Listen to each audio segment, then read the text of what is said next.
só os índios não deram conta da quantidade de trabalho nos canaviais.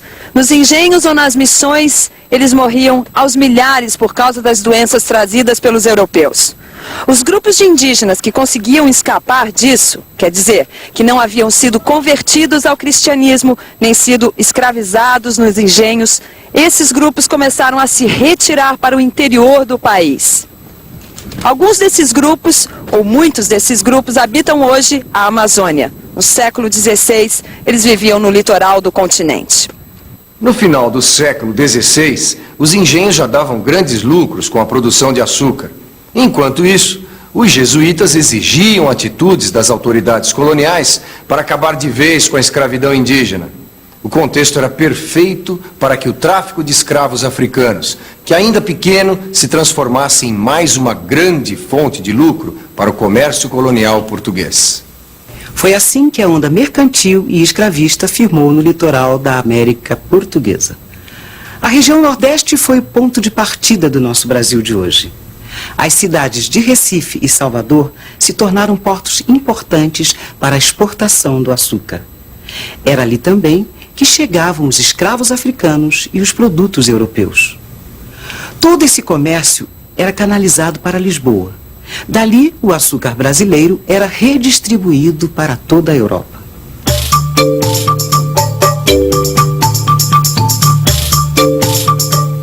A coroa portuguesa tinha agora o monopólio do lucrativo comércio no seu vasto império.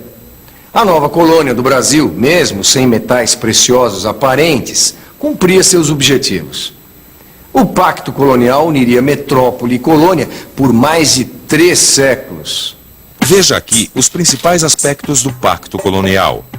A metrópole enviava produtos manufaturados para a colônia e comandava o tráfico de escravos.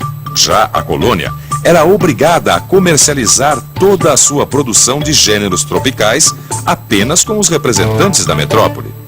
O pacto colonial é um projeto, ou seja, ele não é uma realidade absoluta, ele não existe de maneira perfeita em nenhum momento. As bases fundamentais desse pacto, elas existem e são flexibilizadas o tempo todo. Por exemplo, o controle comercial da parte da coroa portuguesa. A princípio, a coroa portuguesa tem o direito de taxar os produtos e os gêneros produzidos ou extraídos da colônia. No entanto, sempre, o tempo todo, existe o desvio a esse controle, o contrabando, o comércio ilegal. Isso não acaba com a ideia do pacto, isso simplesmente mostra que o pacto jamais é uma realidade perfeita. O que importa é que hoje em dia os historiadores já trabalham com um modelo, de colonização portuguesa muito mais dinâmico, muito mais complexo do que simplesmente o de uma colônia sendo explorada, sugada por uma metrópole, produzindo para a metrópole, sem possibilidade de acúmulo de riquezas. Tudo isso nós sabemos funciona de maneira muito mais matizada, muito mais complicada. Mesmo assim, hoje em dia ninguém nega que, claro, exista uma relação entre colônia e metrópole, portanto uma relação de dominação.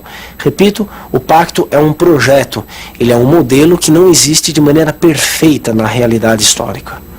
Naquela época dos primeiros anos da colonização, a cana era beneficiada para fazer quase as mesmas coisas que a gente faz hoje numa usina como essa: cachaça, melaço, rapadura e açúcar.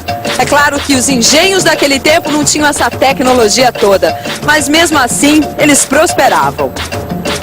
Mas a grande diferença entre as usinas de hoje e os engenhos daquela época é que os engenhos eram muito mais do que uma simples indústria. O engenho não era apenas o local de trabalho. Ele era o centro da convivência social. O lugar da casa grande e da senzala onde os senhores e os escravos conviviam.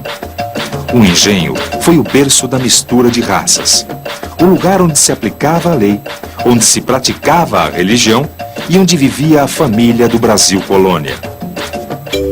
Para as pessoas daquele tempo, os engenhos eram tão modernos quanto esta usina é hoje para nós. O negócio da cana virou um negócio da China. A lavoura de exportação foi se espalhando pelo Brasil colonial. Para alimentar o crescimento, era preciso ocupar mais terras e empregar mais escravos. E como o dinheiro chama dinheiro, tudo em volta cresceu. Nas cidades onde estavam os portos, Salvador e Recife, o mercado interno ficou mais dinâmico. Novos interesses comerciais ganhavam força, novos engenhos eram criados. Era preciso então aumentar o número de escravos. E era com engenhos e escravos que se media o prestígio no mundo colonial. E atenção, se liga aí que é hora da revisão. E foi assim que o Brasil começou. Os portugueses precisavam tomar conta do território. A lavoura da cana-de-açúcar para exportação e o uso da mão de obra escrava deram o primeiro empurrão no nosso desenvolvimento econômico. O resultado foi o nascimento de uma sociedade escravista. E o coração dos engenhos e da vida social no Brasil colônia era a Casa Grande e a senzala. Agora que você já sabe tudo isso, me responda uma coisa. Se naquela época a escravidão já tinha praticamente acabado na Europa, por que ela voltou a aparecer com tanta força na América colonial? Essa fica para você pensar. Até a próxima aula.